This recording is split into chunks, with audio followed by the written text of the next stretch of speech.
Crypto regulation में नुमाया पेशरफ्त के बायस पाकिस्तान आलमी सतह पर मरकज़े निगाह बन गया। पाकिस्तान में आइंदा चंद वर्षों में माइनिंग, टोकनाइजेशन और वेब डेवलपमेंट के जरिए अरबों डॉलर की सरमायाकारी मुतवक्के है। पाकिस्तान के पास 20 गीगावाट से ज़ायद इजाफी बिजली मौजूद है, जिसे बिटकॉइन माइनिंग और AI के जरिए डिजिटल एक्सपोर्ट में बदला जा सकता है।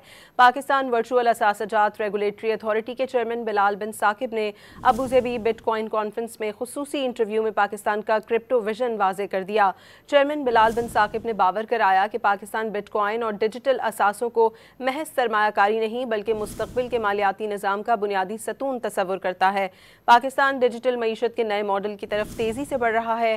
पाकिस्तान का हदफ नौजवानों को सारिफ नहीं बल्कि डिजिटल तख्लीक़कार और नई मईशत के मेमार बनाना है। पाकिस्तान वर्चुअल असासजात रेगुलेटरी अथॉरिटी के चेयरमैन बिलाल बिन साकिब ने अबूज़ेबी बिटकॉइन कॉन्फ्रेंस में खुसूसी इंटरव्यू में पाकिस्तान का क्रिप्टो विजन वाज़े कर दिया। चेयरमैन बिलाल बिन साकिब ने बावर कराया कि पाकिस्तान बिटकॉइन और डिजिटल असासों को महज सरमायाकारी नहीं बल्कि मुस्तकबिल के मालियाती निज़ाम का बुनियादी सतून तस्वुर करता है। पाकिस्तान डिजिटल मईशत के नए मॉडल की तरफ तेज़ी से बढ़ रहा है। पाकिस्तान का हदफ नौजवानों को सारिफ नहीं बल्कि डिजिटल तख्लीक़कार और नई मईशत के मेमार बनाना है।